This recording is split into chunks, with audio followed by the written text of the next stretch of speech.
Bismillahirrahmanirrahim. Assalamualaikum warahmatullahi wabarakatuh. Waalaikumsalam warahmatullahi wabarakatuh. Alhamdulillah. Alhamdulillahirabbil alamin. Assalatu wassalamu ala asrofil anbiya'i wal mursalin wa ala alihi wa sahbihi rasulillahi ajmain. Amma ba'du. Puji syukur tidak lupa kita panjatkan kehadirat Allah Subhanahu wa taala yang mana pada kali ini kita masih diberikan kesempatan sehingga kita dapat berkumpul di ruangan Zoom ini. Baiklah, tanpa memperpanjang kata-kata mukadimah, langsung saja kita mulai presentasi Zoom kita pada kali ini. Sebelumnya, izinkan kami memperkenalkan diri terlebih dahulu. Saya Nurul Dehisan. Saya Muharidiansyah. Saya Haris Setiabudi. Saya Didik Prasetyo. Baiklah, untuk pembaca pertama akan dibacakan oleh Muharidiansyah. Kepada Muharidiansyah dipersilahkan. Baik, teori kelembagaan pertanian. 1. Peranan kelembagaan dalam pertanian. Pengertian kelembagaan pertanian. Kelembagaan pertanian merupakan suatu jaringan yang terdiri dari sejumlah orang dan lembaga untuk tujuan tertentu yang memiliki aturan dan norma serta memiliki struktur. Lembaga juga disebut dengan organisasi, adalah pelaku atau wadah untuk menjalankan satu atau lebih kelembagaan. Lembaga memiliki struktur yang tegas dan informalkan. Kelembagaan dapat berbentuk kelompok, gabungan kelompok, asosiasi, dan korporasi. Konsep revitalisasi pertanian bertumpu kepada 3 peran utama yang perlu dilaksanakan, yaitu 1. Peran pemerintah, pusat, provinsi, kabupaten, atau kota, membuat kebijakan, memfasilitasi regulasi, menggerakkan atau menyelenggarakan, serta monitoring dan evaluasi. 2. Peran petani atau nelayan, memproduksi atau produser, meningkatkan produksi dan melaksanakan praktek agribisnis atau wirausahawan dan entrepreneur. 3.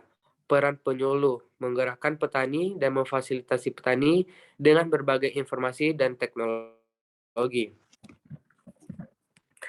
Peranan penyuluhan pertanian dirasakan semakin penting dan cukup memegang peran strategis karena merupakan garda paling depan dalam mendukung keberhasilan dan pembangunan pertanian nasional. Selain sebagai agen, posisinya yang berhadapan langsung dengan petani akan sangat menentukan untuk membawa perubahan yang kondusif pada masa yang akan datang. Secara umum, peran penyuluhan bisa sangat dibutuhkan dalam mensukseskan setiap program pertanian.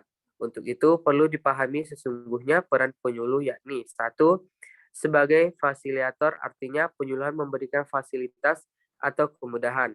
2. Sebagai mediator, artinya penyuluhan menghubungkan lembaga pemerintah atau lembaga penyuluhan dengan sasaran. 3. Sebagai dinamisator, artinya penyuluhan orang yang dapat menimbulkan atau menjadikan dinamis. Kelembagaan petani mempunyai fungsi sebagai wadah, proses pembelajaran, wahana kerjasama, unit menyediakan saran dan prasaran produksi, unit pengelolaan dan pemasaran, serta unit jasa penunjang. Model kelembagaan pertanian. Model kelembagaan pertanian dibangun dengan mempertimbangkan tujuan prinsip dasar sebagai berikut. 1. Prinsip kebutuhan. Kelembagaan yang dibangun dibutuhkan secara fungsional, keberadaannya tidak dipaksakan jika fungsi-fungsi dan setiap subsistem agribisnis telah memenuhi kebutuhan. 2. Prinsip efektivitas. Kelembagaan hanyalah sebuah alat, bukan tujuan sebagai alat, maka elemen kelembagaan yang dikembangkan setiap subsistem agribisnis harus efektif untuk upaya mencapai tujuan yang diinginkan. 3. Prinsip efisien. Penumbuhan elemen kelembagaan harus dipilih opsi yang paling efisien, yaitu yang relatif paling murah, mudah, dan sederhana, namun tetap mampu mendukung pencapaian tujuan. Selanjutnya akan dibacakan oleh Ari. Baiklah, saya akan membacakan materi selanjutnya. Model kelembagaan pertanian. Yang keempat, prinsip fleksibilitas kelembagaan yang dikembangkan disesuaikan dengan sumber daya yang tersedia dan budaya setempat. Soal nama lembaga pun tidak boleh dipaksakan jika sudah ada nama yang melembaga di masyarakat. 5. Prinsip manfaat. Kelembagaan yang dikembangkan adalah yang mampu memberikan manfaat paling besar bagi petani dan masyarakat pedesaan. 6. Prinsip pemerataan. Kelembagaan yang dikembangkan memberikan pembagian benefit sharing system secara profesional kepada setiap petani dan pelaku agribisnis lainnya di pedesaan. Dan yang ketujuh, prinsip keberlanjutan. Kelembagaan petani yang dikembangkan diharapkan akan terus berjalan meskipun keterlibatan lembaga jasa penunjang, lembaga pemerintah daerah, dan lembaga keuangan secara langsung telah berkurang. 2. Administrasi pemerintah dalam pembangunan pertanian. A. Pengertian administrasi pembangunan. Administrasi pembangunan menurut Ginanjar Kartasasmita dalam NUS 2015 adalah bidang studi yang mempelajari sistem administrasi di negara yang sedang membangun. Menurut Ginanjar Kartasasmita, dalam praktek administrasi pembangunan diperlukan adanya komitmen sebagai dasar dan diwujudkan dalam etika birokrasi. Ada dua batasan administrasi pembangunan yang membedakannya dengan administrasi negara, yaitu pertama, upaya untuk mengenali peranan negara dalam pembangunan. Yang kedua, mempelajari bagaimana membangun administrasi negara dan tugas pembangunan. Ciri-ciri administrasi pembangunan menurut Yokoro Jojo 1995 adalah sebagai berikut. Yang A, administrasi pembangunan lebih memberikan perhatian kepada lingkungan masyarakat yang berbeda-beda, terutama bagi lingkungan masyarakat di negara berkembang. B, administrasi pembangunan berorientasi kepada usaha-usaha yang mendorong perubahan-perubahan ke arah yang dianggap lebih baik untuk suatu masyarakat di masa depan. B, pengertian pembangunan pertanian. Pembangunan pertanian adalah suatu proses yang ditujukan untuk selalu menambah produksi pertanian bertujuan menambah produksi pertanian untuk tiap-tiap konsumen, yang sekaligus mempertinggi pendapatan dan produktivitas usaha tiap-tiap petani dengan jalan menambah modal dan skill untuk memperbesar turut campur tangannya manusia di dalam perkembangan tumbuh-tumbuhan dan hewan.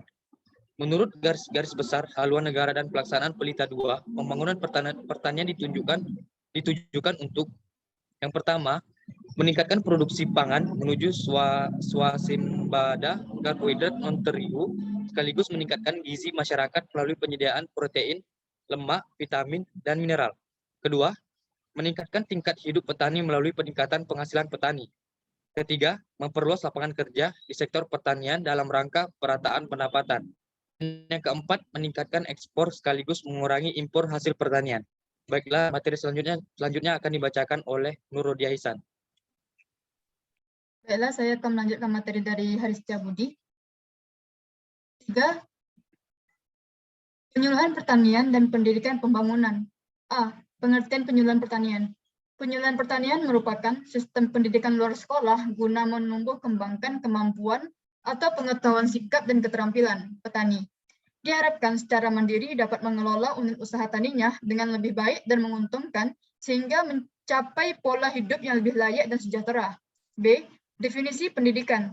Pendidikan secara umum mempunyai arti suatu proses kehidupan dalam mengembangkan diri tiap individu untuk dapat hidup dan melangsungkan kehidupan, sehingga menjadi seorang yang terdidik itu sangat penting. Kemajuan dunia pada saat ini juga berkat adanya pendidikan. Tujuan penyuluhan pertanian adalah dalam rangka menghasilkan SDM pelaku pembangunan pertanian yang kompeten, sehingga mampu mengembangkan usaha pertanian yang tangguh, bertani lebih baik atau better farming, berusaha tani lebih menguntungkan atau better business, hidup lebih sejahtera atau better living, dan lingkungan lebih sehat. Penyuluhan pertanian dituntut untuk mampu menggerakkan masyarakat, memberdayakan petani, nelayan, pengusaha pertanian, dan pedagang pertanian, serta mendampingi petani untuk 1. Membantu menganalisis situasi-situasi yang sedang mereka hadapi dan melakukan perkiraan ke depan. 2. Membantu mereka menemukan masalah. Yang keempat yaitu gotong royong. A. Pengertian gotong royong. Menurut Kamus Besar Bahasa Indonesia atau KBBI, gotong royong mempunyai arti bekerja bersama-sama atau tolong-menolong, bantu-membantu. Di antara anggota-anggota suatu komunitas. 1. Manfaat dan tujuan gotong royong. Manfaat dan tujuan dilakukan gotong royong dalam masyarakat yaitu: pertama, menumbuhkan rasa dan sikap saling tolong-menolong, sukarela, saling membantu, dan memiliki sifat kekeluargaan. 2. Membina hubungan sosial yang baik dengan masyarakat di sekitar. 3. Menciptakan rasa kebersamaan dan menumbuhkan kasih sayang. 4. Mempererat tali silaturahmi atau persaudaraan. 2. Jenis gotong royong. Yang pertama kerja bakti, kedua tanggap bencana, 3 musyawarah, keempat panen raya, kelima belajar bersama. Yang ketiga, ada banyak nilai-nilai gotong royong diantaranya. Yang pertama persatuan, yang kedua kesatuan, yang ketiga sosialisasi, yang keempat sukarela, yang kelima tolong menolong, dan yang keenam kekeluargaan. Baiklah, pembaca selanjutnya akan dibacakan oleh Didik Prasetyo. Kepada Didik Prasetyo, dipersilahkan.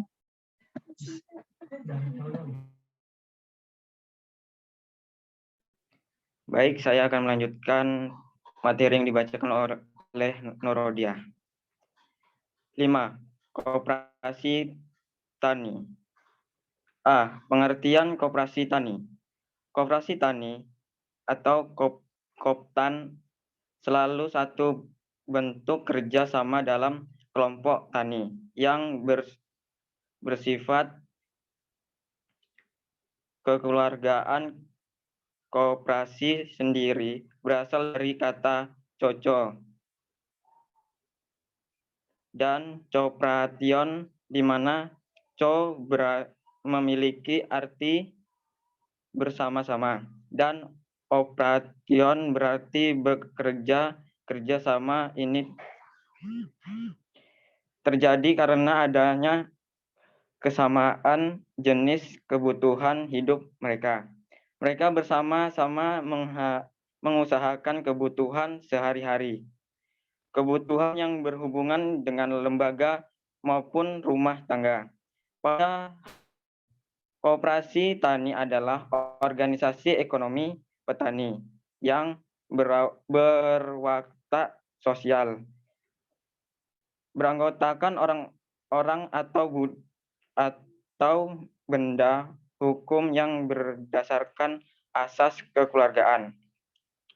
Koperasi bertujuan menunjukkan kesejahteraan anggota pada keseluruhannya dan masyarakat pada umumnya, serta membangun tatanan perekonomian nasional dalam rangka mewujudkan masyarakat yang maju, adil, dan makmur. Berdasarkan Pancasila dan Undang-Undang Dasar 1945. Peran koperasi tani dalam membangun perekonomian yaitu untuk membangun perekonomian. B. Peran dari koperasi tani.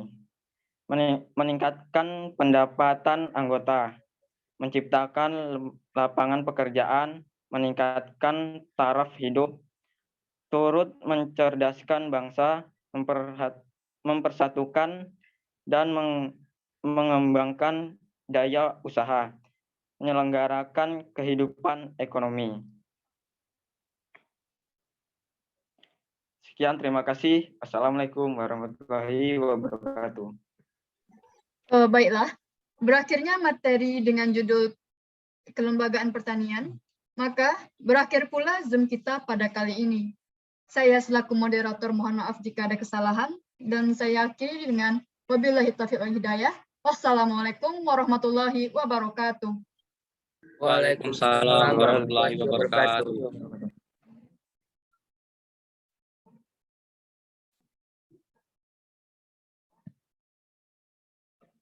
Tidak kan.